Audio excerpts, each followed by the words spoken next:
Sebelum kita terjemah dan tafsirkan, bagus juga kalau kita baca terlebih dahulu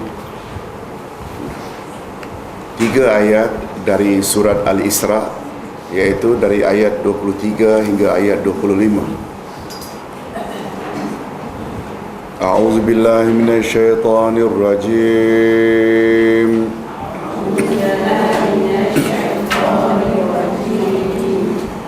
Wa qada rabbuka alla ta'budu illa iyyah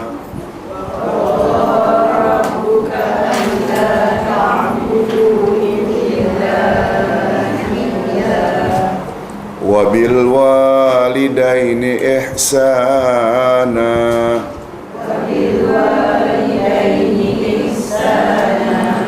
imma yablughanna 'indakal kibara ahaduhuma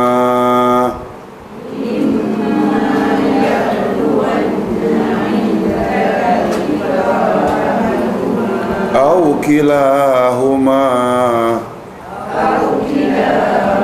fala taqul lahuma uff wala tanharhuma wa qul lahuma qawlan karima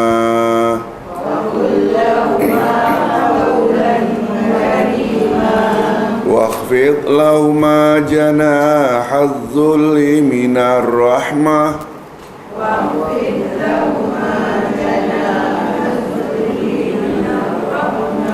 wa qur rabbirhamhuma kama rabbayani saghira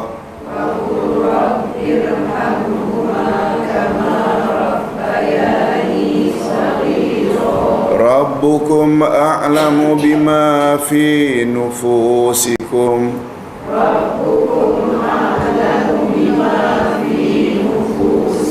in takunu salihin fa innahu kana lil awwabina ghafura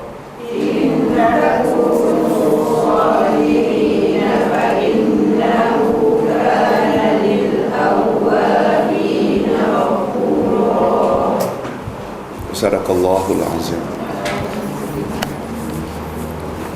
Terjemahan ayat.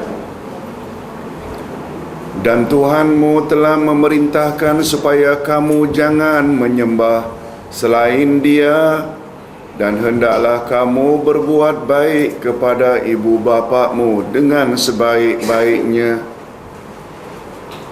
Jika salah seorang di antara keduanya atau kedua-duanya sampai umur lanjut dalam pemeliharaanmu, maka sekali-kali janganlah kamu mengatakan kepada keduanya perkataan ah, dan janganlah kamu membentak mereka, dan ucapkanlah kepada mereka perkataan yang mulia, dan rendahkanlah dirimu terhadap mereka berdua dengan penuh kesayangan, dan ucapkanlah, wahai Tuhanku, kasihanilah mereka berdua sebagaimana mereka berdua telah mendidik aku waktu kecil.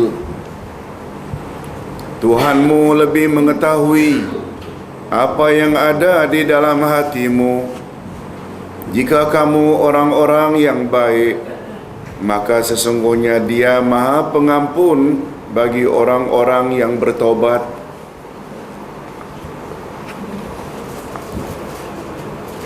Demikianlah terjemahan ayat. Untuk mendapat penjelasan yang lebih lanjut, kita perlu tadabbur atau tafsir. Masuk saja kepada tafsiran ayat. Dan Tuhanmu telah memerintahkan supaya kamu jangan menyembah selain Dia. Maksudnya, Allah Subhanahu wa Ta'ala melarang syirik.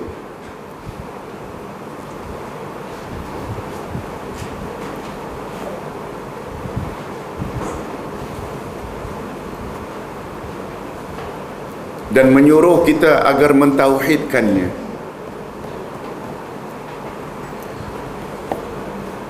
Bila ditanya, Ustaz, dari mana datangnya larangan syirik itu? Ayat tak sebut pun.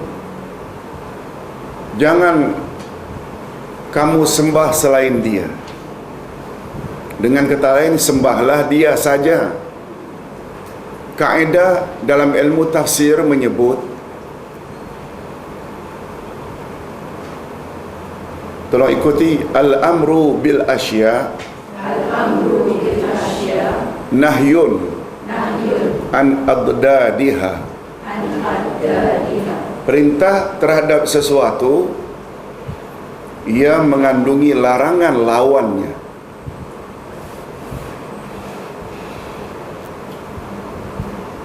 Nanti sebentar lagi kita akan jumpa, berbuat ihsanlah kepada kedua ibu bapa.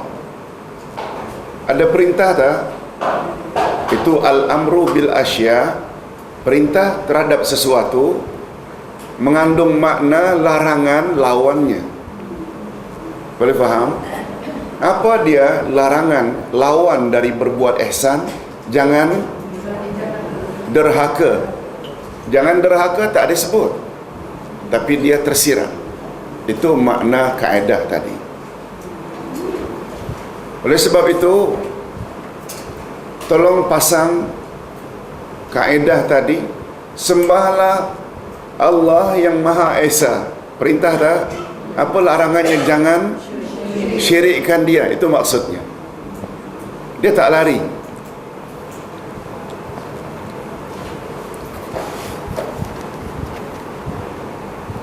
Wahai para mukminat, bila keluar rumah, tutuplah aurat.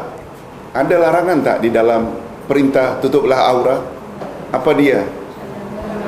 Jangan dedah aurat, tersirat. Itu maksudnya. Okey, kita terus. Itu maksud Ustaz. Dalam tafsir kita akan jumpa hal-hal seperti ini yang kita tak jumpa dalam terjemahan. Terjemahan kan selari saja, literal translation. Allah melarang syirik dan menyuruh agar kita mentauhidkannya. Dia melarang kita menyembah apa saja, baik di bumi maupun di langit, baik yang hidup maupun yang mati, kecuali hanya kepadanya saja. Siapa kepadanya saja?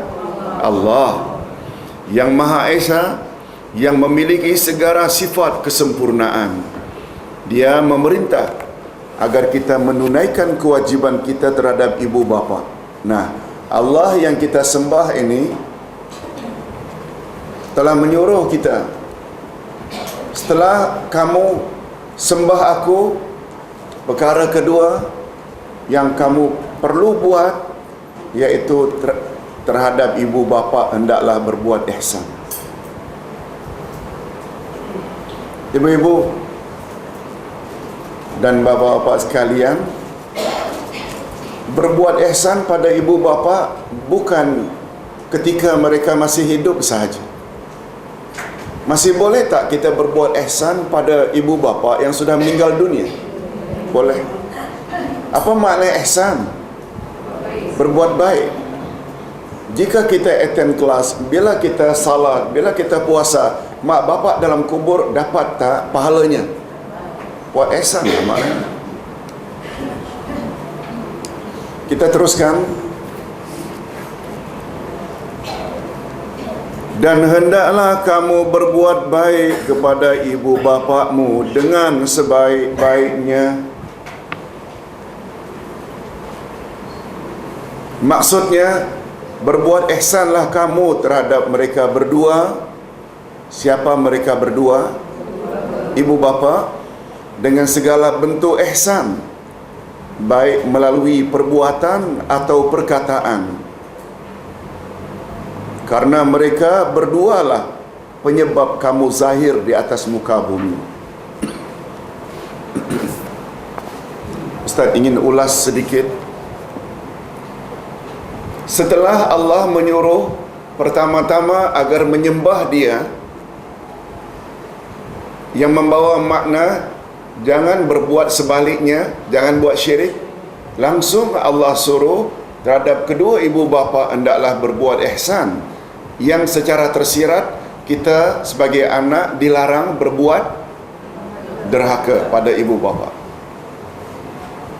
Kata ulama tafsir, di dalam Al-Quranul Karim Allah senantiasa mengiringi perintah terpenting dengan perintah berbuat ihsan pada ibu bapa. Boleh Ustaz tahu apakah perintah Allah yang terpenting? Yes, mentauhidkannya, mengesakannya. Kita kan dah belajar tauhid ada 3 macam. Bila kita tauhidkan Allah dari sudut perbuatan-perbuatannya, dialah yang mencipta, dialah yang menghidupkan, mematikan, menurunkan hujan, menurunkan rezeki, itu namanya tauhid rububiyah. Rububiyah ni perbuatan-perbuatan. Bila kita tauhidkan nama dan sifat-sifatnya, dialah yang maha hidup, hidupnya tak serupa dengan hidup kita. Dialah maha mengetahui, ilmunya tak serupa dengan ilmu kita. Dialah yang maha mendengar, pendengarannya tak sama dengan pendengaran kita. Satu-satunya hidup seperti itu hanya ada di sisinya. Itu namanya tauhid rububiyah. Sudah tadi. Nama-nama dan sifat-sifat, apa namanya tauhid? Asma wa sifat. Ya, tauhid terbagi 3. Bila kita mentauhidkan Allah dari sudut perbuatan, itu namanya rububiyah. Bila kita esakan Allah, tauhidkan Allah dari sudut nama dan sifat-sifat, namanya tauhid asma wa sifat.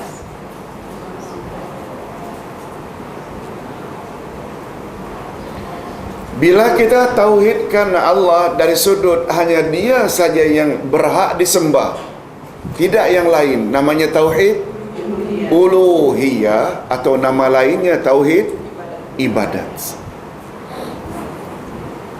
Itu nomor 1. Uluhiyah. Uluhiyah. Nah, setelah menyuruh agar umat manusia mentauhidkannya, langsung Allah suruh terhadap kedua ibu bapa hendaklah berbuat ihsan. Senantiasa ayat macam itu. Dalam ilmu tafsir disebut, bila suatu perintah mengiringi perintah penting, maka ia termasuk juga perintah penting.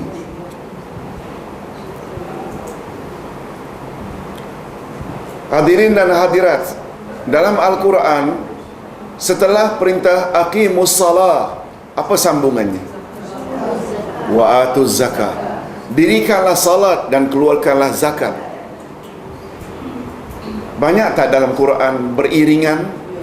Nah, kalaulah salat itu mustahak, bermakna zakat juga mustahak, sebab dia mengiringi perintah penting. Kaedahnya, setiap perintah mengiringi perintah penting, turut penting.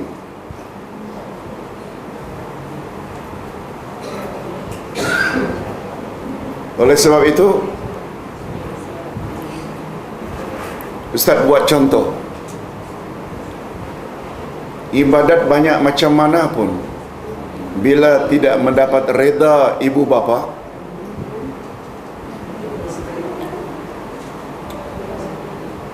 akan susah nanti di akhirat.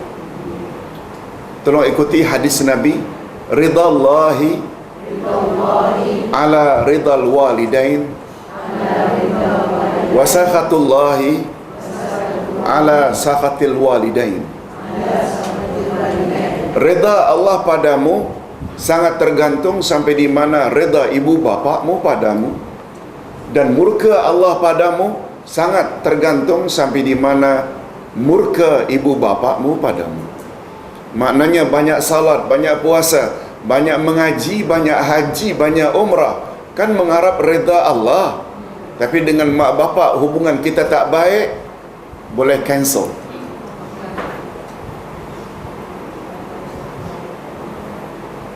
Jadi reda mak bapak dirasa perlu tak? Sebab reda ibu bapa dia sangat besar kaitannya dengan reda Allah. Itu sebabnya ibu-ibu, kalau kita hubung kaitkan aqimus salah wa atuz zakah. Aqimus salah maknanya baikilah hubungan baikmu dengan Allah. Salat.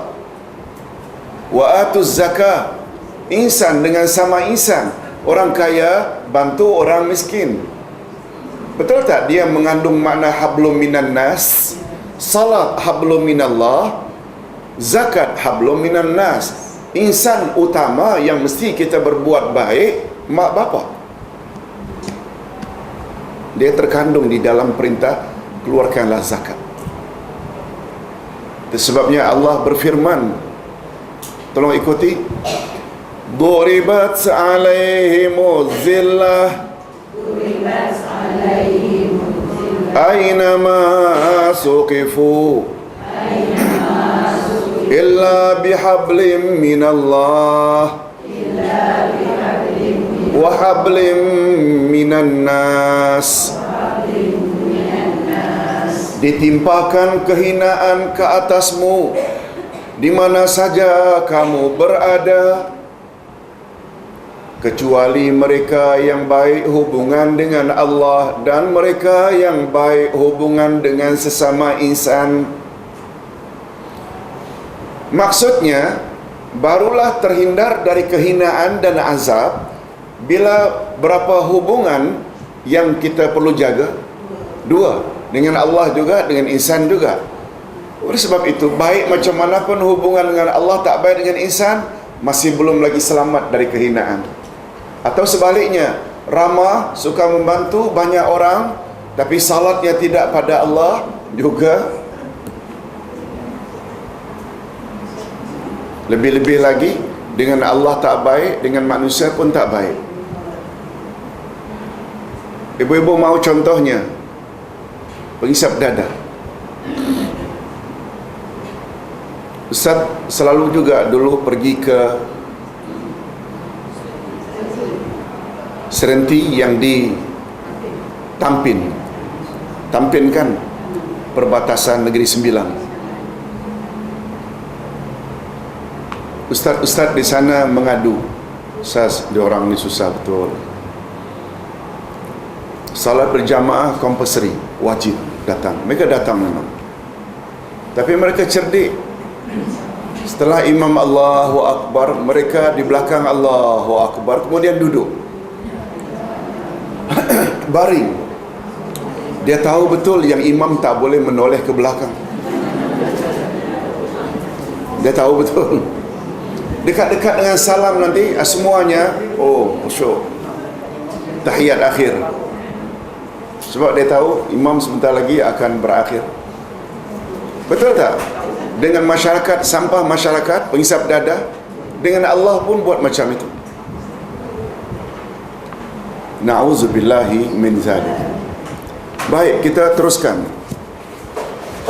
Jika salah seorang di antara keduanya atau kedua-duanya sampai berumur lanjut dalam pemeliharaanmu, maka sekali-kali janganlah kamu mengatakan kepada kedua-dua perkataan dan janganlah kamu membentak mereka. Maksudnya, janganlah kamu menyakiti hati mereka walaupun dengan cara yang amat kecil, iaitu halus. Pengajaran yang dapat diambil dari ayat ini, mafhum muwafaqah, ialah lebih-lebih lagi kita dilarang menyakiti hati mereka dengan cara yang lebih besar seperti memukul, menghardi, menyumpah, memaki dan mengeluarkan kata-kata kesat dan lain-lain lagi. Jika pernah kalau pernah berlaku penyakit mereka salah seorang yang berapa dan mati pula dia dah meninggal, apa yang harus dilakukan? Ya, coming soon. Akan datang nanti penjelasannya.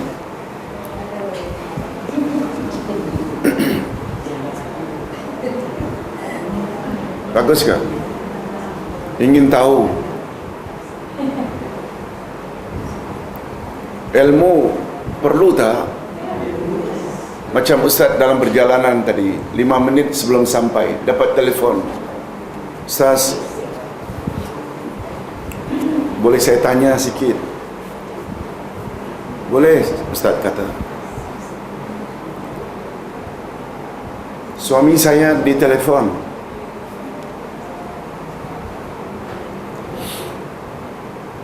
Ada orang telefon suami saya tentang saya punya biodata, latar belakang secara detail. Suami saya ditanya oleh seseorang. Suami coba menyembunyikan, tak mau beritahu. Tanya macam-macam. Lalu orang itu tanya, apa hubungan kamu dengan wanita itu? Dia adalah kawan saya. Sampai di situ. Balik rumah beritahu isteri. Ada orang tanya, bukan-bukan. Lalu saya katakan, awak my friend. Ustaz, saya jadi bimbang. Jatuh tak talak?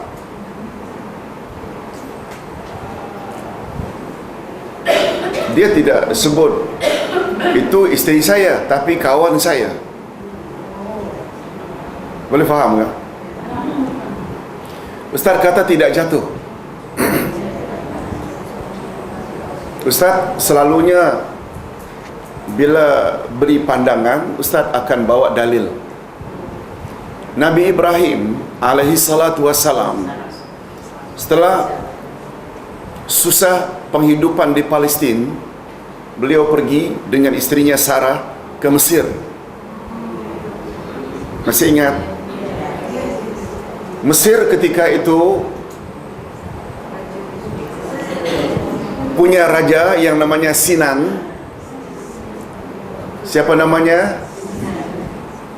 Raja ini mata keranjang, pantang lihat isteri orang yang cantik. Bukan Firaun. Zaman itu zaman Ibrahim, jauh sebelum Musa. Jauh sebelum Musa. Pantang dengar isteri orang. Dia suka isteri orang yang cantik.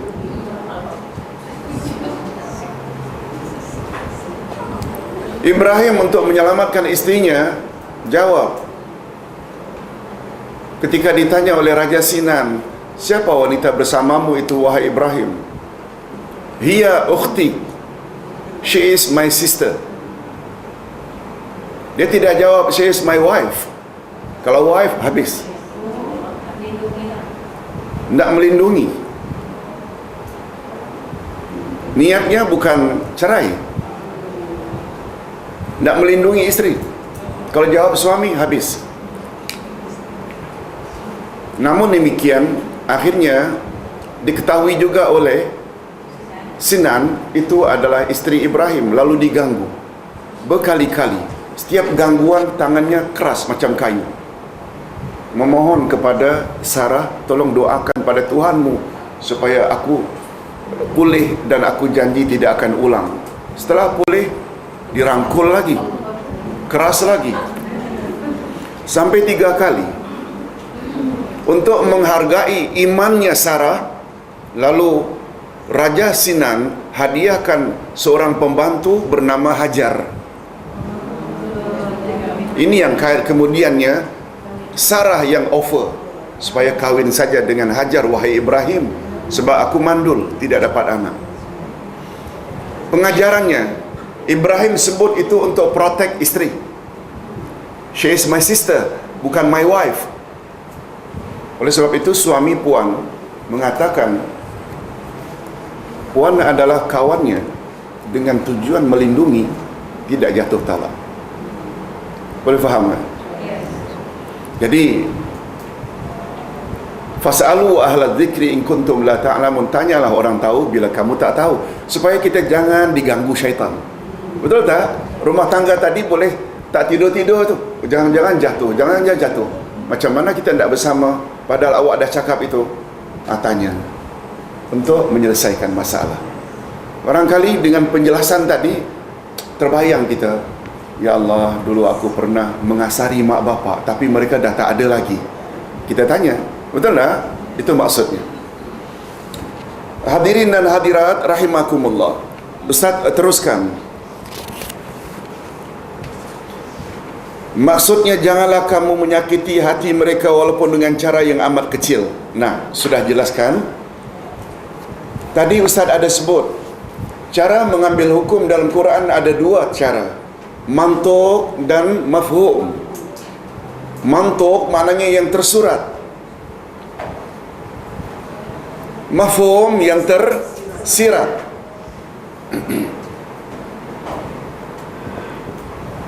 Kita tadi dah sebut dengan kaedah lain, perintah sesuatu mengandung larangan lawannya. Kan tadi sudah. Dengan cara lain kita juga boleh sebut cara memahami ayat Quran atau hadis Nabi kadang-kadang melalui mantuk. Mantuk itu yang diucap, yang tersurat. Dan kita juga boleh mengambil hukum melalui mafhum, iaitu yang tersirat. Ibu-ibu dan bapa sekalian, apa yang tersurat di dalam larangan tadi, jangan katakan Betul tak? Jika bapakmu sudah lanjut usia, jangan kamu katakan bapak ni macam itu. Larangan itu menyebut itu tersurat. Tersiratnya apa? Ustaz bimbang, oh yang dilarang ni saja, nempeleng boleh. Supaya jangan sampai ke peringkat itu penafsirannya, saja tak boleh, apalagi yang lebih besar. Itu namanya mafhum, pemahaman yang dapat diambil. Larangan dalam Quran berbunyi, jangan kamu hampiri zina, la taqrabuz zina. Jangan sampai ada yang berpendapat, menghampirinya saja seperti khalwat, dating. Kalau begitu zinanya betul boleh ya Ustaz? Kan yang dilarang itu mendekati.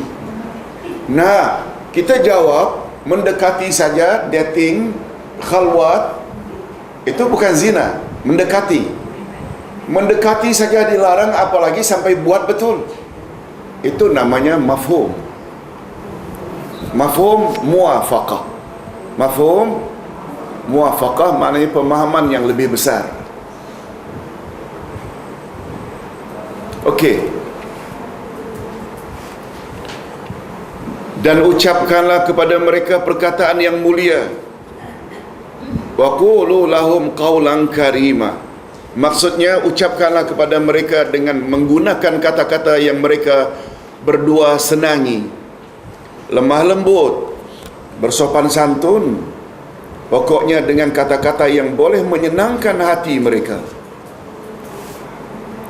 Dan hal ini berbeza-beza menurut keadaan, adat istiadat dan masa.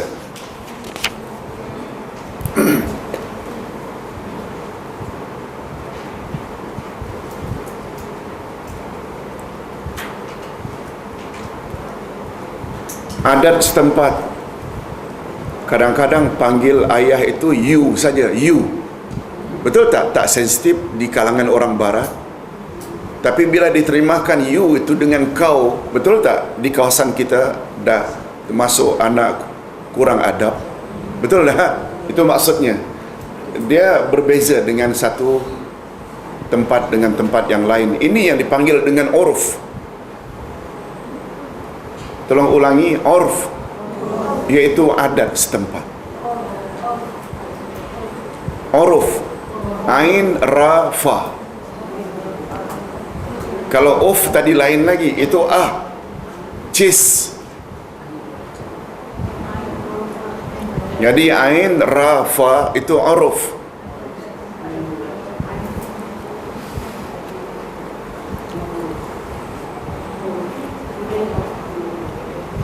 Macam kebiasaan budaya. Ibu-ibu, di satu-satu kawasan, orang bila jual beli ada ijab kabul. Saya jual ya pada awak dengan harga sekian, lalu saya beli ya dari awak harga sekian. Tapi itu bukan syarat sah. Tapi bila uruf tersebut, kebiasaan tersebut berlaku di satu-satu kawasan, seperti umpamanya puan-puan pergi ke pasar Sungai Besi, majoriti orang Melayu bagi gunakan macam itu. Tapi bila pergi supermarket, cashier tu tak kata aku jual sekian, kita tak perlu. Itu maknanya kalau orang gunakan itu, kita layanilah. Kalau dan dia bukan rukun dan bukan syarat sah jual beli, dia tergantung uruf. Macam mana? Ya, sunat saja. Sunat saja. Baik, ibu-ibu, kita teruskan dengan ayat berikut. Dan rendahkanlah dirimu terhadap mereka berdua dengan penuh kasih sayang. Merendah. Oleh sebab itu, bila ibu bapa kita duduk di atas sofa, tak ada masalah kita duduk di bawah atau di atas lantai. Betul tak? Sambil picit-picit kaki ayah yang sudah lanjut usia, dia senang. Jangan buat terbalik. Kita pula duduk atas, mak bapak bawah.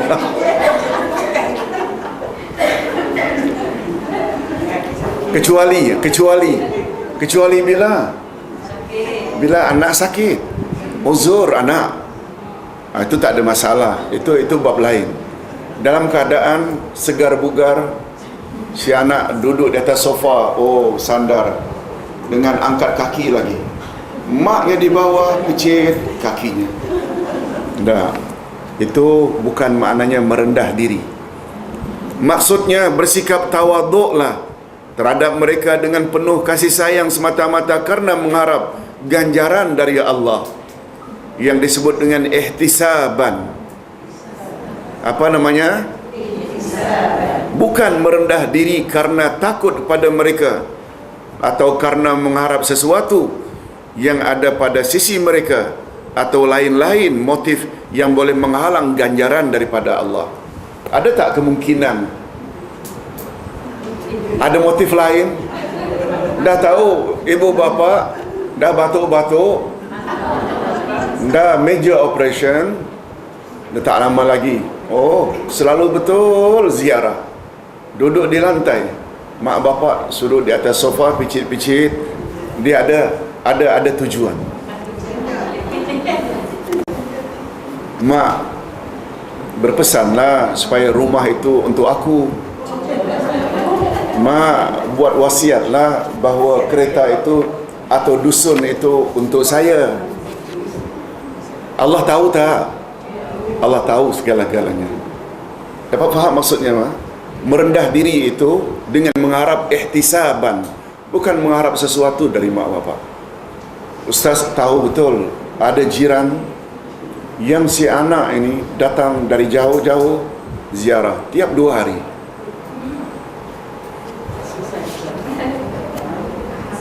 Rupanya ada sesuatu yang dia hendak.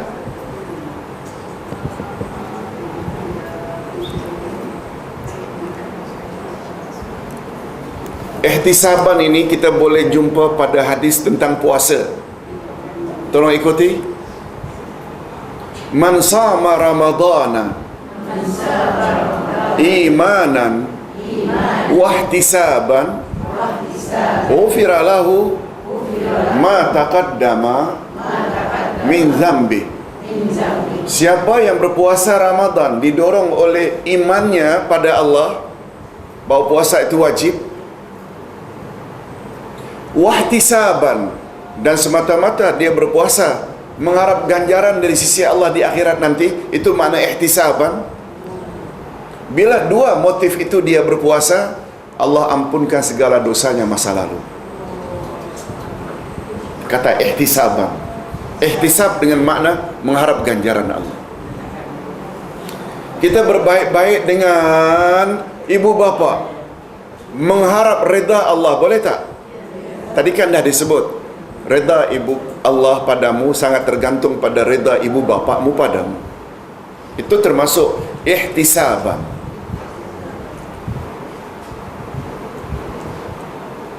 Jangan ada motif lain. Bila ada motif lain, kita akan dapat yang lain itu. Apa contohnya? Berpuasa Ramadan memang pertama didorong oleh imannya, puasa wajib. Yang kedua, dekat hari raya supaya slim.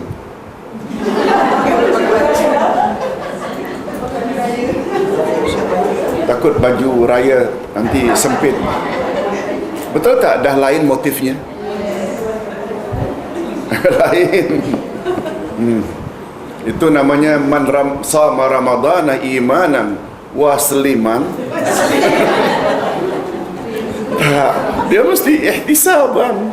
Apa makna ihtisaban? Mengharap ganjaran daripada Allah di akhirat nanti. Betul tak orang berpuasa nanti di akhirat punya kelebihan melalui pintu rayyan? Yes, ada special pintu. Okey.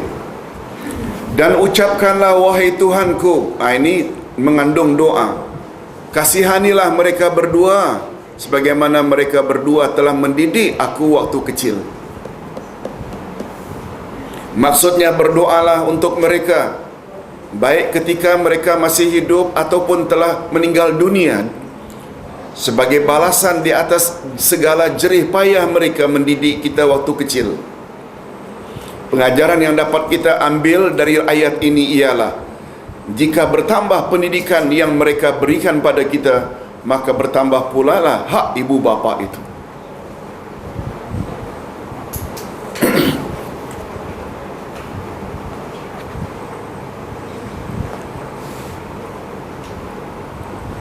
Ibu-ibu, dalam bahasa Arab, pendidikan itu apa? Tarbiyah, yes, betul. Dan tahu tak, tarbiyah itu berasal dari kata Rabb.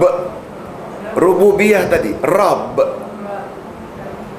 Rabb adalah salah satu nama Allah yang 99. Rabbana, Ya Rabb, Rabbi, oh Tuhanku. Rabb itu maknanya Tuhan.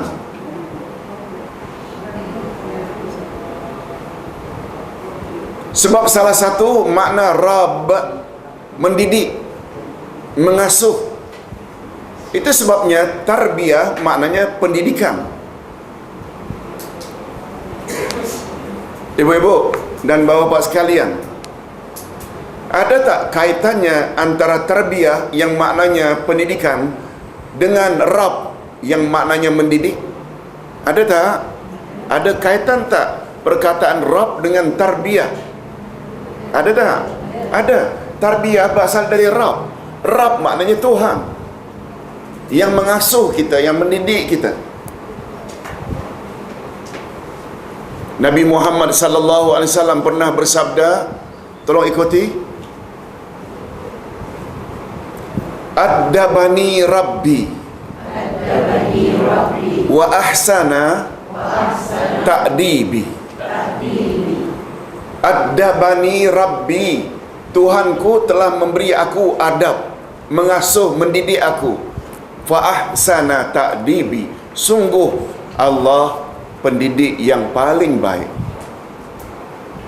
Itulah rahasianya Ketika 2 bulan dalam kandungan ibunya Aminah, bapaknya meninggal. Baru umur 4 tahun ibunya meninggal, atau 6 tahun.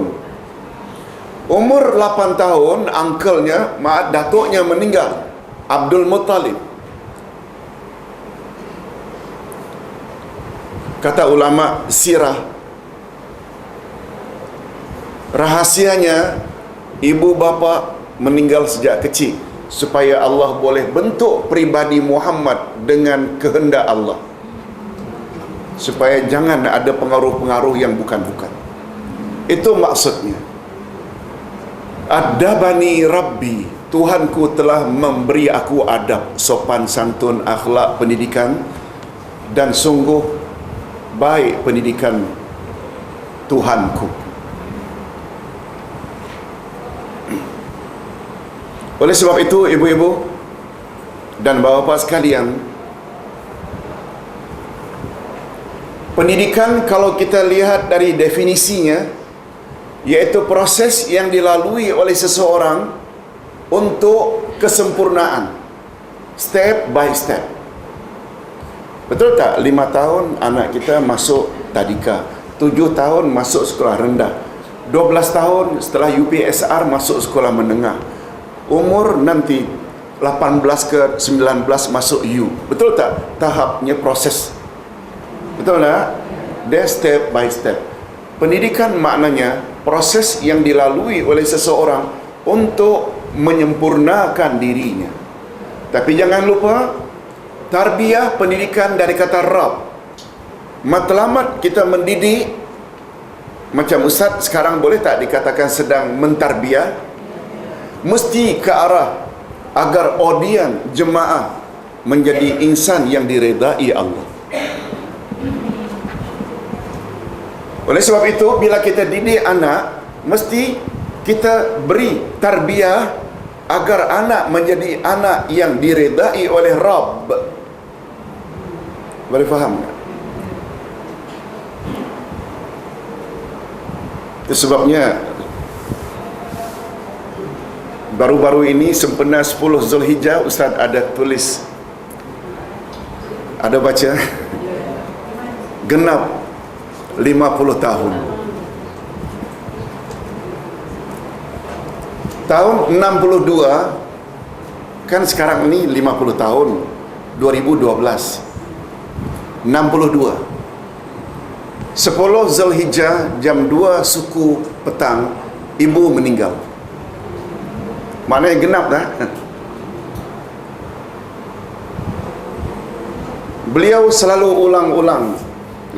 Lebih-lebih lagi kalau saya diajak mendengar ceramah, nak, mak senang sekali bila kau nanti jadi ustaz macam itu. Ustaz ketika itu tingkatan 5, 17 tahun. Diulang-ulang, 3 bulan kemudian ibu meninggal. Itulah yang motivate, dorong Ustaz belajar.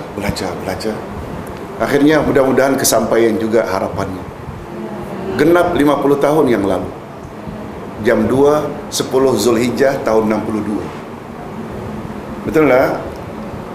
Ini yang Ustaz, ibu-ibu tak kira anak kita masuk UKM ke, UPM ke, UIA ke, tak semestinya UIA untuk menjadi anak yang diredai Allah.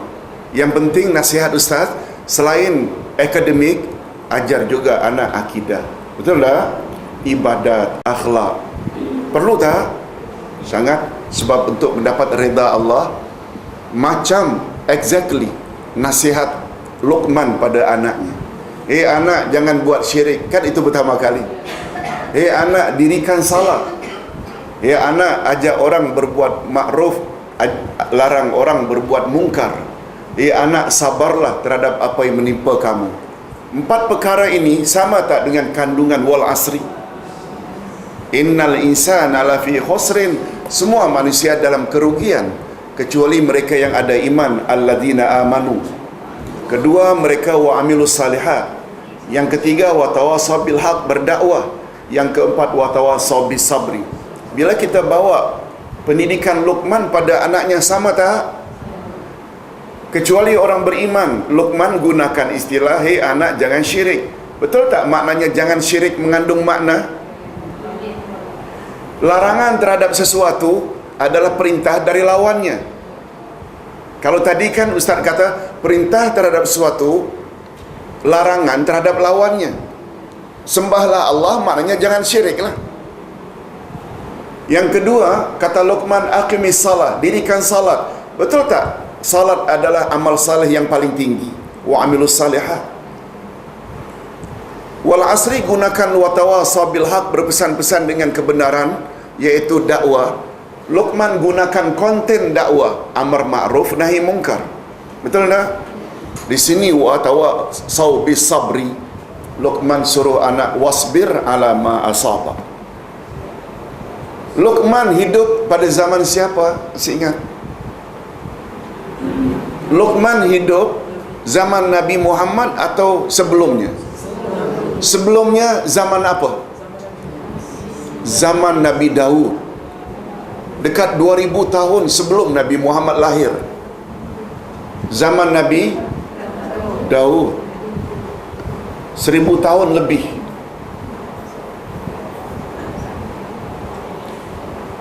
Mengapa Allah cantumkan nasihat Luqman dalam Quran? Ada tak semacam hikmahnya Allah suruh, hei umat Muhammad, ajarlah anak-anakmu macam cara Luqman mengajar anaknya? Ada tak semacam itu? Yes. Jadi tak kira anak kita jadi doktor ke, jadi engineer ke, jadi lawyer, tak kisah. Yang penting dia jadi anak yang saleh dan salihah. Ingat selalu, ada kaitan tak tarbiyah dengan Rabb? Apa makna tarbiyah? Pendidikan. Rabb, Tuhan. Betul tak? Oleh sebab itu pendidikan mesti menghala ke arah menjadikan anak-anak yang diredai Allah. Hadirin dan hadirat rahimakumullah. Okey, kita teruskan. Begitu juga para guru selain ibu bapa yang telah mengajar kita dengan penuh dedikasi, baik ilmu keduniaan maupun ilmu agama, maka mereka juga ada hak terhadap anak didik mereka, iaitu hak pendidikan.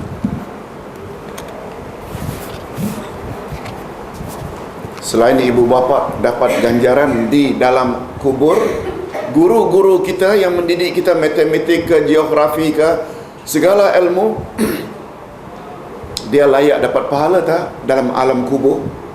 Ibu-ibu dan bapa sekalian masih ingat umur ada berapa? Dua. Umur pertama bila? Sejak lahir hingga mati. Kita saat ini sedang berada pada umur pertama. Umur kedua bila? Sejak mati hingga bangkit dari kubur. Maknanya umur kedua ketika kita berada di mana? Alam barzakh. Kalau orang tanya balik, dari mana kamu tahu umur ada dua? Kita jawab ayat 12 surat Yasin. Jangan jawab Abdullah Yasin cakap, tapi jawablah surat Yasin ayat 12. Tolong ikuti. Inna nahnu nuhyil mauta wa naktubu ma qaddamu wa asarahum wa kulla shay'in ahsaynahu fi imamin mubin. Kamilah yang akan menghidupkan yang mati. Siapa kami? Allah. Ini dia poin. Dan kami tulis apa yang mereka buat dan kesan-kesan perbuatan mereka. Ada berapa yang Allah tulis? Satu atau dua? Kami tulis apa yang mereka buat dan kesan-kesan perbuatan mereka. Dua. Kami tulis ketika kamu dulu mengajar anakmu mengaji, dan kami juga akan tulis jika anakmu mengaji.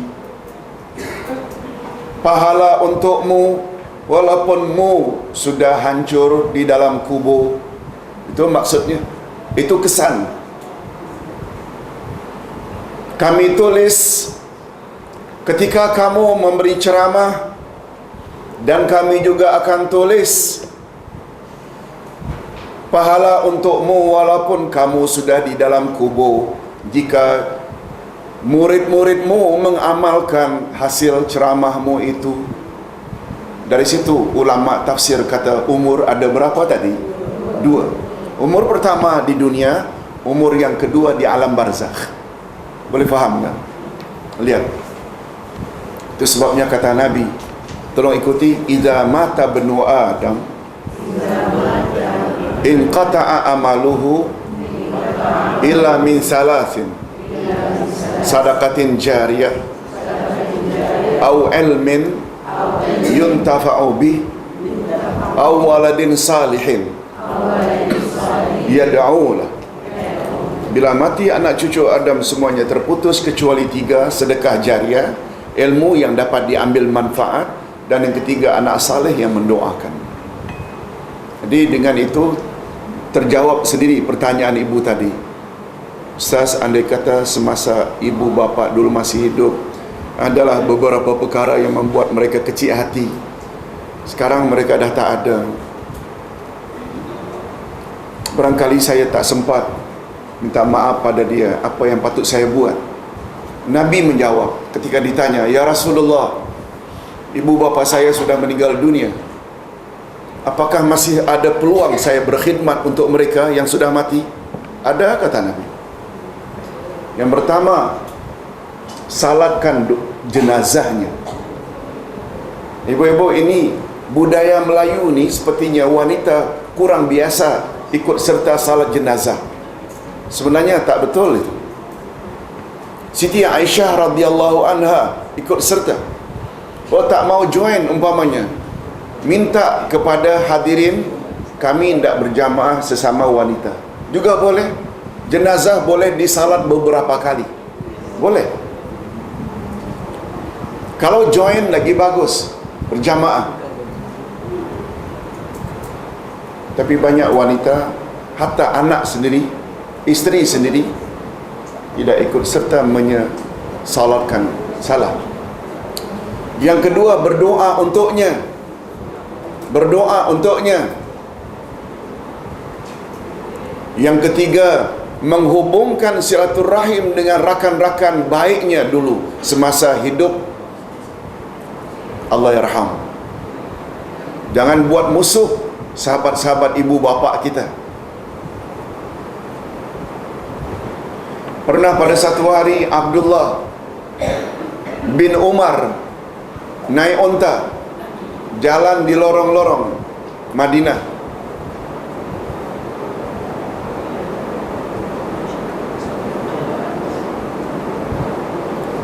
Lalu beliau beri salam kepada seorang pemuda, anak Yahud, anak Badui.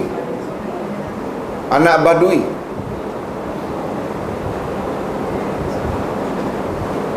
Setelah beri salam, dia suruh ontanya duduk untuk membawa anak Badui boncengan.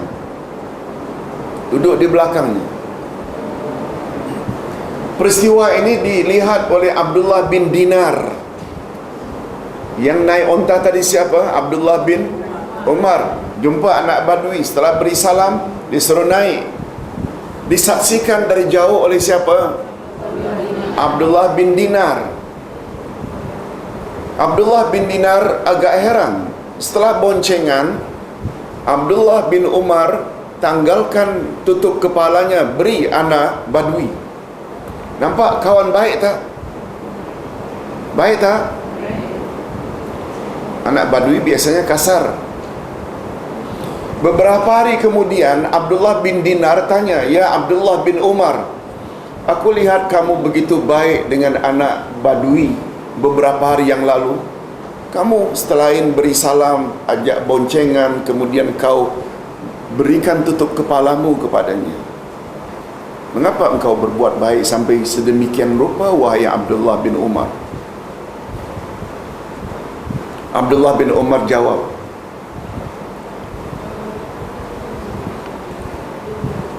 dia adalah anak seseorang yang dulu menjadi kawan baik bapakku Umar ibn Khattab.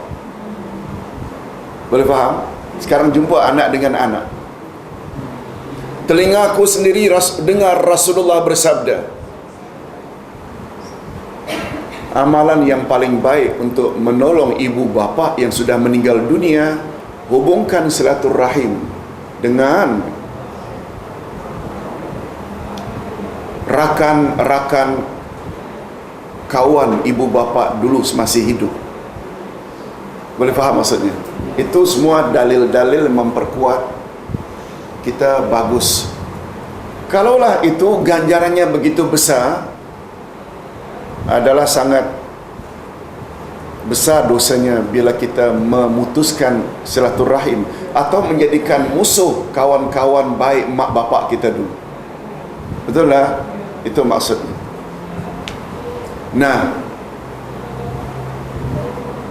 mengapa di alam barzakh dikatakan umur?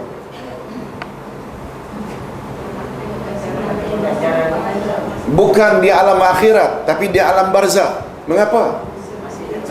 Yes, karena manusia di alam barzakh, alam kubur, masih layak kolek ganjaran pahala. Betul tak? Di alam akhirat sudah tak boleh lagi. Sudah berhisap itu masing-masing. Sampai-sampai anak dengan mak bapak pun tak boleh saling tolong-menolong. Kan hidup nafsi-nafsi. Tapi di alam barzakh kita masih boleh tolong lagi. Itu sebabnya Ustaz selalu berpesan,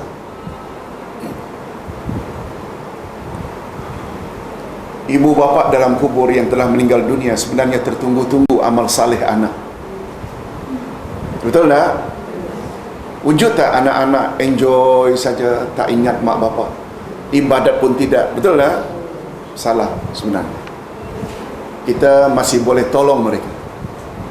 Dan anak mana yang telah berbuat baik, mak bapak tahu tak? Tahu. Malaikat akan lapor, ini untuk kamu karena anakmu yang namanya itu. Itu sebabnya bila kita terasa dulu pernah mengasari mereka, insya-Allah mereka akan maafkan kita. Itu jalannya. Baik. Kalau anak yang masih hidup tidak mengikuti Jalannya. Jalan lurus tak? Okey. Jalan lurus. Adakah pihak ibu bapa sentiasa menerima Dosanya pula. Okey. Nabi SAW bersabda, tolong ikuti, inna waladahu min sa'yi. Anaknya adalah usahanya. Boleh faham bahagian itu? Mak bapak kita dulu berkenalan, muda-mudi, sampai ke akad nikah. Dah akad nikah mereka bergaul. Setahun, 2 tahun, 3 tahun pun dia dapat anak. Anak lalu diberi pakaian, makanan, pendidikan. Betul tak? Munculnya anak adalah usaha mak bapak. Itu maknanya inna waladahu min sa'yi. Oleh sebab itu apa saja usaha anak, mak bapak dapat. Timbul persoalan, apakah usaha anak yang tidak baik mak bapak juga tanggung? Jawaban ulama, Nabi menyebut dalam hadis, bila mati anak cucu Adam semuanya terputus kecuali 3. Sedekah jariah, ilmu yang dapat diambil manfaat, dan waladin salihin yad'ulah, anak yang buat amal saleh. Ini memberi isyarat amal anak yang tidak saleh tak sampai. Sebab anak itu, bila disebut anak ya, walad ini, termasuk tak perempuan? Masuk tak? Masuk. Itu sebabnya Nabi tidak gunakan ibnin salihin. Abdullah bin Yasin. Bin itu son of Yasin. Najwa binti Abdullah. Najwa itu daughter of Abdullah. Betul tak? Nabi tidak gunakan ibnin salihin. Ibnin maknanya anak lelaki. Nabi juga tidak guna bintin salihatin, anak perempuan. Tapi walad. Dalam bahasa Arab, walad ini sama penggunaan child untuk bahasa Inggeris. Betul tak? Children itu termasuk son dan daughter. Betul tak? Jadi setengah-setengah penceramah kata anak perempuan doanya tak sampai. Lepas tu pendakwah tak faham bahasa.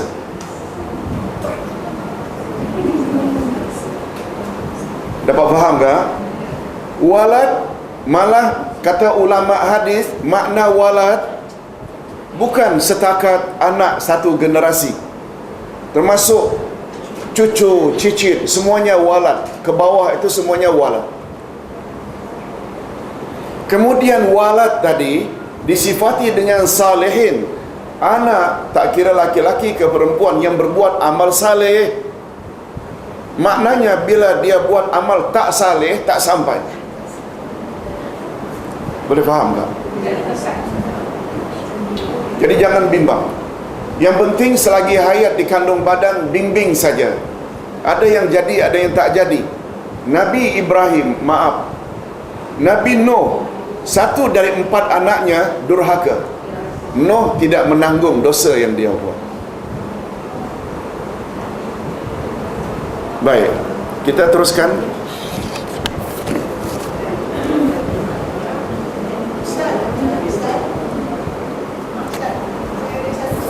Ya, Ibu. Okey. Okey. Okey. Jadi amal soleh dia kita sebagai ibu bapa angkat akan dapat ganjarannya. Ustaz. Ya. Yang ibu bapa dia sendiri yang kafir, macam mana kita nak didik dia supaya masih hidup bolehlah dia melawat dan sebagainya. Bila dah meninggal ibu bapa kafir dia, jadi anak dia akan bertanya kan macam mana dia boleh membantu ibu bapa dia kafir. Okey. Jadi kita sebagai ibu bapa angkat dia, macam mana kita nak nasihat kepada dia yang terbaik. Terima Nabi Muhammad sallallahu alaihi wasallam punya 2 uncle yang mati dalam kafir. 2 uncle masuk Islam, Hamzah dan Abbas. 2 uncle yang kafir ni Abu Lahab dan Abu Talib. Abu Talib ini baik orangnya, sayang pada Nabi. Abu Lahab semua kita tahu memusuhi Nabi.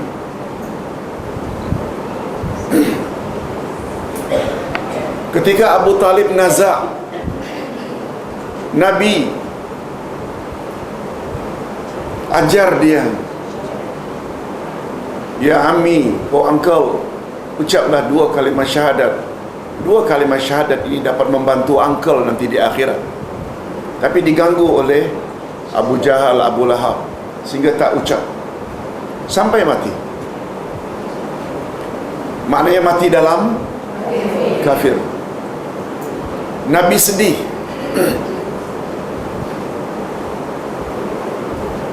Karena Abu Talib tidak dapat hidayah.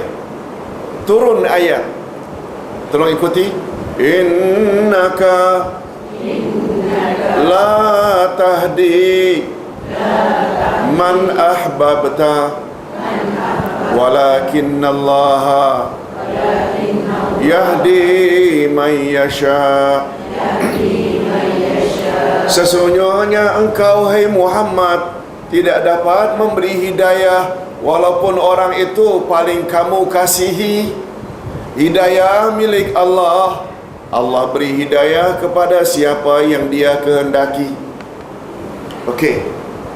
Dengan adanya teguran itu, Nabi berhenti menangis. Nabi bercakap pula di depan depan Abu Talib. Ya Ami, aku akan mohon pada Allah agar Allah ampun dosa-dosa Ami. Ini yang kedua, tadi nangis. Yang sekarang ini minta, berjanji, walau bagaimana saya akan minta supaya Allah ampunkan dosa-dosa Ami. Turun lagi ayat, ya ayuhan Nabi, hei Nabi, jangan sekali-kali kamu minta ampun kepadaku terhadap orang yang mati kafir walaupun ia kerabatmu sendiri. Daripada itu Nabi tidak lagi. Kita tidak boleh minta ampun pada Allah, ya Allah ampunkanlah dosa bapa aku, dia mati dalam Kristian, dia mati dalam buza. Tak boleh. Kita maaf bagi anak-anak yang diangkat sehingga jadi muslimat yang baik, terkenang mak bapa mati kafir, tak boleh tolong ke ustaz. Tak ada. Bila mati kafir tak boleh. Betul tak? Melalui riwayat tadi, siapalah kita? Nabi Muhammad pun tak boleh. Cuma Abu Talib akhirnya dapat syafaat Nabi Muhammad. Dapat tak? Dapat tak? Dapat. Syafaat maknanya pertolongan Nabi di akhirat nanti. Bukan keluar dari neraka, sekedar mengangkat dari kerak neraka ke neraka yang paling atas. Dan Nabi sempat tanya, tahu tak kamu sekalian gambaran siksaan neraka yang paling ringan? Iaitu apabila penghuni neraka yang paling ringan memakai selipar daripada api neraka, menggelegak otaknya. Setakat itu yang Nabi dapat tolong dari kerak neraka ke neraka yang paling ringan, bukan keluar neraka. Oleh sebab itu, ibu-ibu dan bapa-bapa sekalian, bila ada ibu bapa yang masih dalam kafir, semasa hiduplah ajak. Jangan bosan-bosan. Sebab bila dah mati dalam kafir, dah tak ada peluangnya. Baik, kita teruskan ayat yang terakhir. Tuhanmu lebih mengetahui apa yang ada di dalam hatimu. Nah, ini dia. Maksudnya Tuhanmu Maha mengetahui apa yang terpendam di dalam sanubarimu, sama ada baik atau jahat.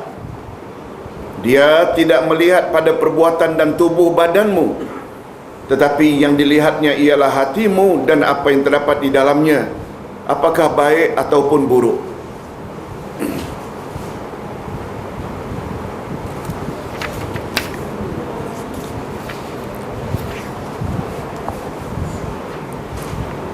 Itu sebabnya bila mak bapak kita tak bangkit-bangkit dari tempat tidur untuk membersihkan diri, tak mau salat, si anak ajak, ibu bapa tak mau salat, mak bapak baru bergerak mandi atau uduk atau salat bila agak sedikit tinggi suara anak-anak, itu tak dosa. Itu maksudnya. Yang penting niatnya baik tak? Cuma bila secara lemah lembut, memanglah seminggu tak mandi, memanglah tak ambil uduk, memanglah tidak akan salat. Bila meninggi sedikit, baru dia takut. Itu maksudnya. Yang Allah lihat itu hatimu. Kemudian setelah dia salat, minta maaf lah pula. Betul tak? Tapi maksudnya kita meninggi suara itu berdosa tak? Itu maksudnya. Jika kamu orang yang baik, maksudnya jika tujuan dan maksudmu masih di dalam lingkungan mengharap keredaan Allah dan keinginanmu untuk mendekatkan diri kepada Allah, dan tidak sedikit pun di dalam hatimu tersemat keinginan kepada selain Allah. Maka sesungguhnya Dia Maha Pengampun bagi orang-orang yang bertobat. Maknanya kita langsung istighfar. Setelah itu Allah bersedia tak memaafkannya? Bersedia. Bismillah.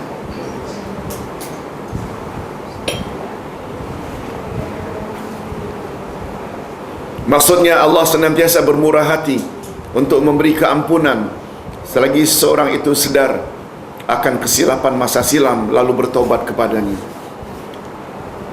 Jadi barang siapa yang hatinya dilihat oleh Allah, ternyata di dalam hatinya tidak lain melainkan rasa ingin kembali ke jalan yang benar atau tobat, cinta kepada Allah, suka mendekatkan diri kepadanya, sekiranya di dalam kehidupan sehari-harian kadang-kadang terjadi perkara yang didorong oleh tabiat kemanusiaan, seperti tersilap kata, terkasar bahasa, tindakan yang kurang sopan terhadap mereka berdua, maka semua itu akan diampuni oleh Allah selagi sifat atau sikap tersebut berlaku dengan tidak disengaja dan tidak pula sifat itu berkekalan.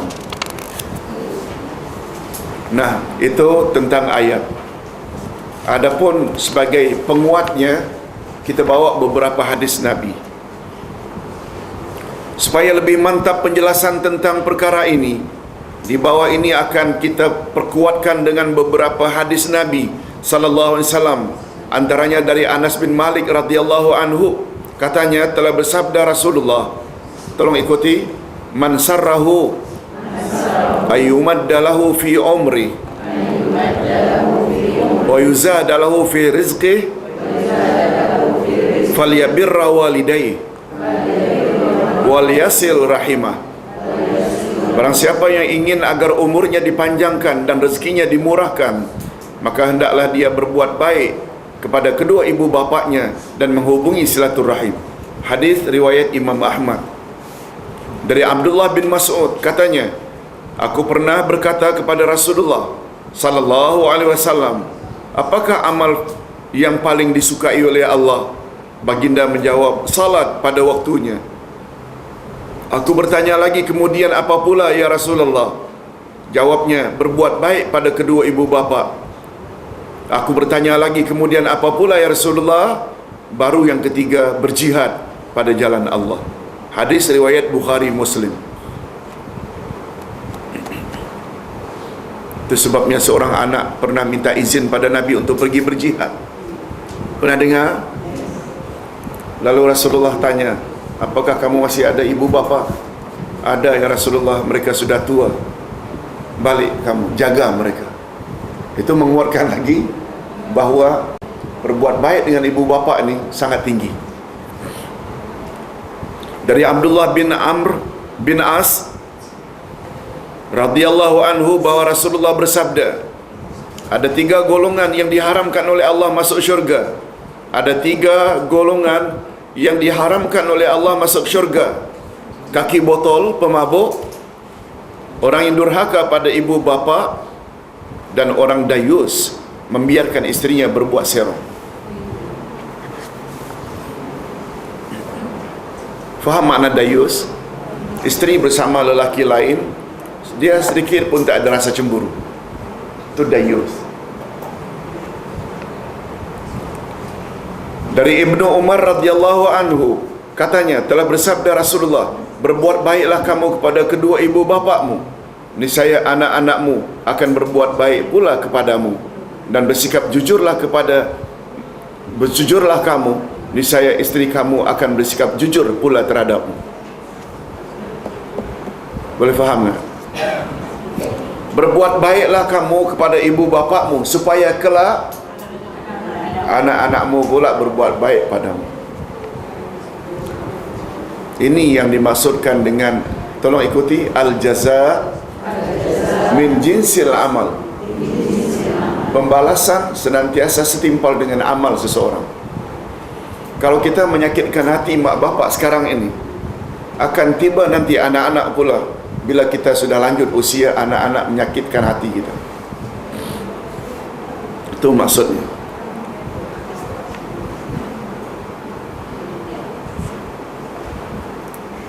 Pernah satu orang anak mendorong wheelchair, kursi roda. Bapaknya jalan-jalan di suatu taman. Lalu bapaknya terasa, nak, jangan tepi sangat nak, dekat jurang.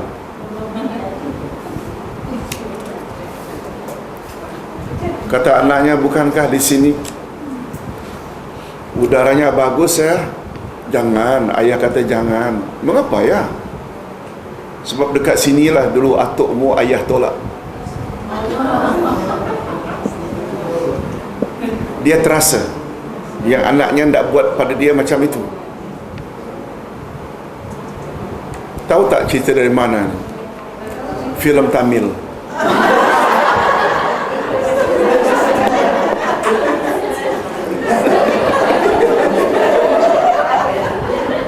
Ibu-ibu, entah betul entah tidak kita tak tahu. Allahu Akbar. Tapi pengajaran dapat kita ambil kan macam itu. Dia terbayang dia buat pada ayah dia macam itu. Dia terbayang anaknya tak buat dia macam itu juga. Allahu Akbar. Terbuka rahasia. Daripada Abi Bakrah radhiyallahu anhu katanya, Nabi SAW bersabda, tolong ikuti, kullu dzunubi wa akharullahu minha ma syaa ila yaumil qiyamah ila uququl walidain fa inna allaha yu'ajjiluhu li sahibih fil hayati qabla al mamat.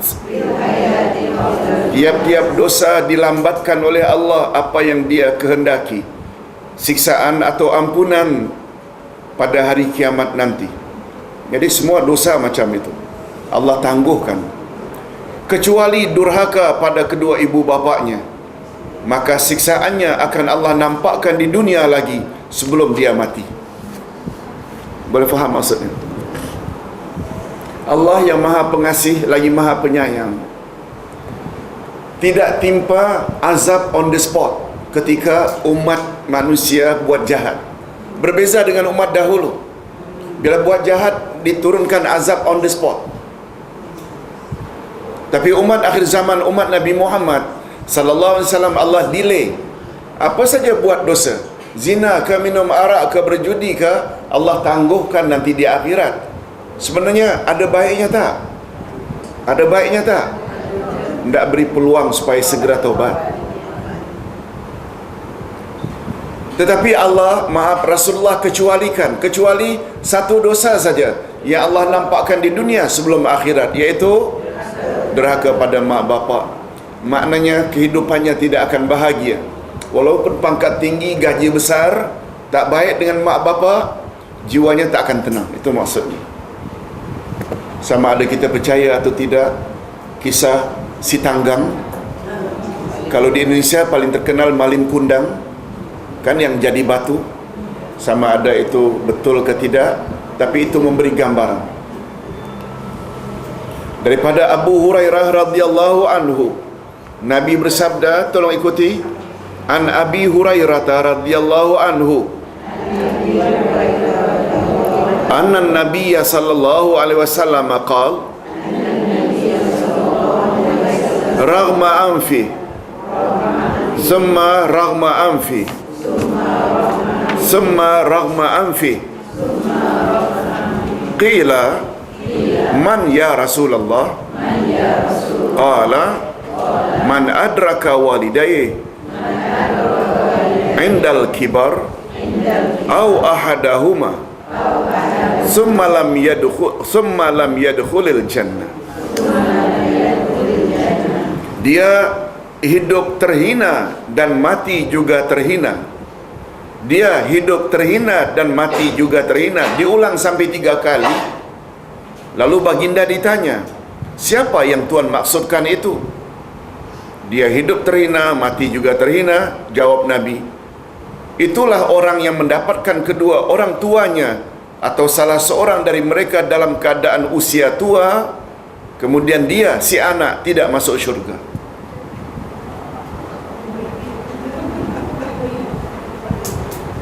Boleh faham maksudnya? Belum faham? Okey. Dalam versi lain, hadis sahih riwayat Al-Hakim, Nabi pernah naik mimbar, naik 3 tangga. Cuma berbeza dari kali yang lain, setiap naik Nabi ucap amin. Amin, amin. Baru Nabi berucap. Selesai berucap, Nabi turun. Nabi dikerumuni oleh sahabat. Laqad sami'na minkal yawma ma kunna nasma'. Kami dengar dari Tuhan hari ini jolong-jolong kali. Pertama kali yang kami tak pernah dengar dari Tuhan sebelumnya. Mengapa Tuhan tiap naik anak tangga ucap amin? Boleh faham tak? Okey. Jawab Nabi, ketika aku menaiki anak tangga pertama, datang Jibril membisikkan di telinga aku, ba'uda man adraka Ramadan falam yughfar lahu. Faqala qul ya Muhammad amin. Faqultu amin. Sungguh celaka manusia yang mendapat bulan Ramadan, tapi begitu berakhir Ramadan, dosa-dosanya tidak juga diampuni Allah. Lalu malaikat suruh, aminkan hai Muhammad doaku itu. Lalu Nabi pun sebut amin. Boleh faham? Itu dia amin pertama. Rupanya Jibril berdoa. Nabi Muhammad disuruh supaya mengaminkan. Apa makna amin? Perkenankanlah, kabulkanlah doa itu. Iaitu orang yang mendapati bulan Ramadan, begitu berakhir Ramadan, dosanya tak juga diampuni oleh Allah. Mengapa? Barangkali orang lain puasa, dia tak puasa. Barangkali orang lain sahur, dia tak sahur. Barangkali orang tarawih, dia tak tarawih. Barangkali kebiasaannya tikam nombor ekor, dalam puasa pun tikam nombor ekor. Kan besar kemungkinan. Satu, aku naik anak tangga kedua, Jibril berdoa lagi, ba'uda man zukirta indahu falam yusalli alaik. Qul ya Muhammad amin. Faqultu amin.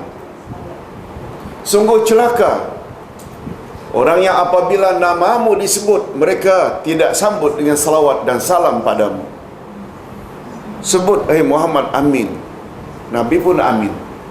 Bahaya bila penceramah sebut Nabi Muhammad, kita tidak respon, tak jawab, itu boleh bawa celaka berdasarkan hadis itu. Begitu aku naik anak tangga ketiga, ba'uda man adraka abawhi fil kibar aw hadahima walam yudkhilal jannah. Qul ya Muhammad amin. Faqultu amin. Nah, yang ketiga ini dia. Kata Jibril, sungguh celaka orang yang mendapati kedua-dua ibu bapaknya yang sudah tua, atau salah seorang ibu bapaknya, lalu ibu bapaknya tidak menjadi sebab dia masuk syurga. Boleh faham? Padahal nak masuk syurga dengan berkhidmat pada mak bapak, betul tak itu laluan mudah? Apalagi menyenangkan hati ibu bapa, kan mendapat reda Allah. Tapi dia tak buat macam itu. Terus saja sampai orang tua meninggal dunia, menyakitkan hati ibu bapa saja kerjanya. Bahaya. Itu maksud hadis. Dari versi lain. Oleh sebab itu, andai kata dulu kita pernah terlanjur, masih boleh tak kita minta ampun? Masih boleh. Iaitu dengan cara banyakkan amal saleh. Ustaz, di mana boleh dapat cerita tentang malaikat yang menyuruh Rasulullah mengaminkan 3 kali itu? Dia buat rujukan tadi. Dalam buku Ustaz Pedoman Ramadan, Pedoman Puasa, Ustaz ada bawa itu, hadis itu, riwayat Al-Hakim. Okey. Pandangan para ulama, lambat sikit kita, boleh sikit lagi? Sikit lagi ya, okey. Pandangan ulama, Imam Al-Qurtubi berkata, ihsan pada ibu bapa ialah menyesuaikan tingkah laku kita dengan kehendak mereka selagi mereka itu bukan selagi kehendak mereka itu bukan maksiat pada Allah. Kita ikut saja, selagi bukan perkara haram, it's okay. Imam Fudail bin Iyad berkata, ihsan pada mereka ialah kita tidak malas melayani mereka, tidak mengangkat suara di hadapan mereka, tidak melihat mereka dengan menjeling. Menjeling ini dah bahaya dah. Hendaklah mengasihi mereka selagi mereka masih hidup, mendoakan mereka setelah mereka meninggal dunia. Mendoakan mereka tak? Mereka tahu tak anak yang mana satu yang mendoakannya? Pernah satu kisah dari Imam Bukhari. Kata Nabi sallallahu alaihi wasallam, jenazah dalam kubur tiba-tiba diangkat tinggi derajatnya oleh Allah. Lalu dia bertanya, Rabbi, ayu syai'in hadza? Oh Tuhan, mengapa derajatku engkau angkat setinggi ini secara tiba-tiba? Allah jawab, waladukal ladzi yastaghfirulaka fid dunya. Karena anakmu baru saja minta agar aku ampunkan dosa-dosamu di dunia sana. Anakmu di dunia baru saja minta agar aku ampun dosa-dosamu.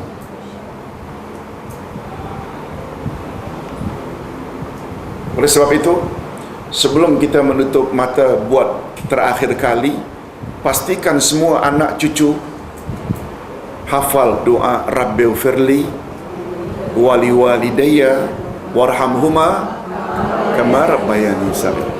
Oh Tuhan, ampunilah dosaku dan doa kedua ibu bapakku, dan cucurilah mereka rahmat sebagaimana mereka didik aku sejak dari kecil. Ayat kedua Quran kan, doa itu dari ayat Quran. Lihat kesan doa anak langsung sampai pada ibu bapa. Yang confirm ini anak kandung. Tapi kalau anak angkat, ibu-ibu, kita ajar dia. Ustaz, bila ajar ibu-ibu dan bapa sekalian, Ustaz dapat pahala tak? Padahal tak ada hubungan kerabat pun. Betul tak? Macam itulah lebih kurang. Anak tersebut kita angkat dari kecil, kita beri dia pendidikan, kita ajar dia mengaji. Maknya itu walaupun mak angkat dapat, tapi tidaklah macam mak kandung. Exactly macam mak kandung tidaklah. Sebab dia menghamilkan, kita tidak. Itu dia ada advantage, ada kelebihan.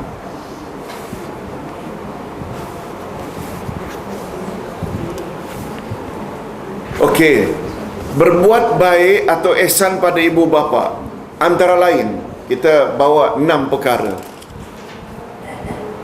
Apa dia faedah berbuat ihsan pada ibu bapa? Pertama, panjang umur dan murah rezeki.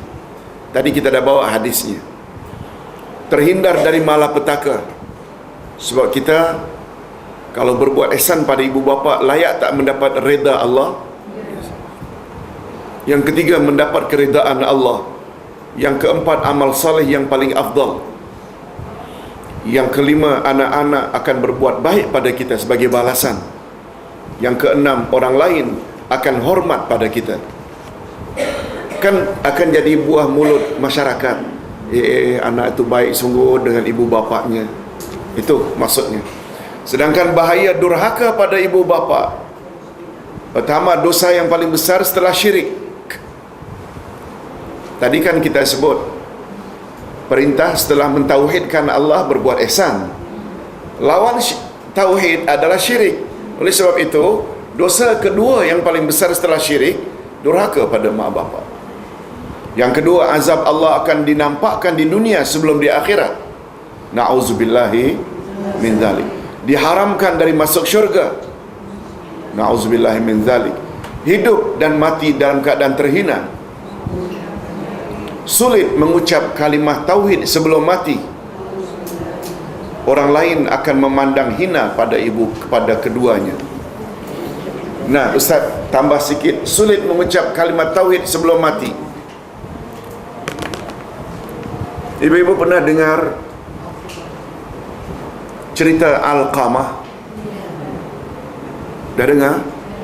Tak perlu jelaskan? Tak perlu jelaskan? Atau dah samar-samar? Okey. Alqamah seorang sahabat yang baik, banyak salat, banyak puasa, banyak zakat. Ketika nazak, berhari-hari tidak dapat ucap la ilaha illallah.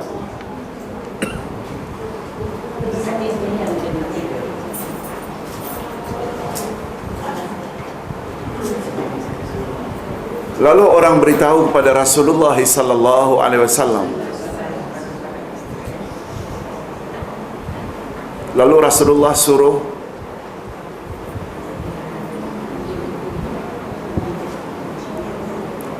tanya ibunya masih ada tak? Rupanya masih ada. Lalu Rasulullah pergi ke rumah ibunya, makcik. Setahu makcik Alqamah, anak makcik itu macam mana hidupnya dulu? Oh, dia kuat beribadat ya Rasulullah. Dia banyak bersedekah, dia pokoknya dipuji.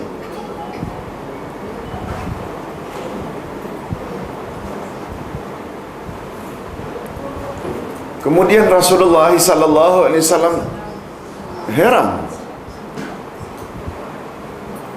Mengapa Alqamah sulit mengucap la ilaha illallah? Makcik, ada tak masih rasa terkilan dengan kelakuan Alqamah? Oh, kalau yang itu tu memang ada ya Rasulullah. Sejak dia kahwin, dia sudah tak ingat makcik lagi. Isterinya saja. Makcik sudah tidak diperhatikan lagi. Oh, begitu kata Nabi. Lalu Nabi suruh Bilal, wahai Bilal, kumpul kayu api, bangkar saja Alqamah itu. Bakar saja Alqamah itu. Maknya menjerit, jangan ya Rasulullah, anak yang aku lahir kau tidak bakar. Rasulullah ugut saja. Aku ampunkan dosa-dosanya yang mengecikkan hatiku itu ya Rasulullah. Lalu Rasulullah kata, Bilal, aku tidak begitu yakin ibu ini maafkan anaknya dari lubuk hatinya atau karena segan. Coba kau tengok.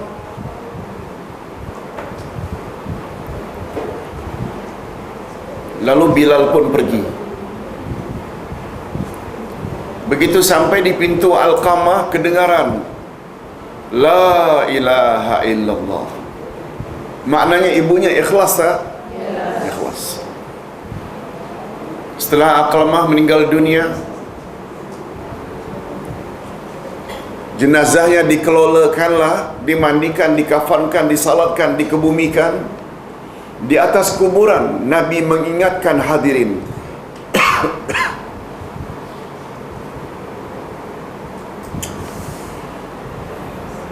di antara ingatan Rasul, tazkirah Rasul di atas kuburan, jangan sekali-kali kamu menyakiti anak hati ibu bapakmu. Lalu disebut, apabila kamu, para laki-laki dah mengawini seseorang wanita, jangan sampai ibumu itu kamu abaikan. Ini cerita yang ada kaitannya. Bila tidak baik dengan mak bapak, boleh mengakibatkan sukar menyebut la ilaha illallah. Padahal Nabi ada sebut tak, laqinu mautakum la ilaha illallah, ajarlah orang yang akan mati la ilaha illallah. Nabi juga bersabda, man kana akhiru kalamihi la ilaha illallah dakhalal jannah. Siapa yang akhir sekali ucapannya sebelum dia mati, la ilaha illallah, dia layak masuk syurga. Ini dulu yang dapat Ustaz sampaikan. Mudah-mudahan ada jugalah manfaatnya untuk kita semua, insya-Allah. Subhanakallahumma wa bihamdika asyhadu an la ilaha illa anta astaghfiruka wa atubu ilaik. Assalamualaikum warahmatullahi wabarakatuh.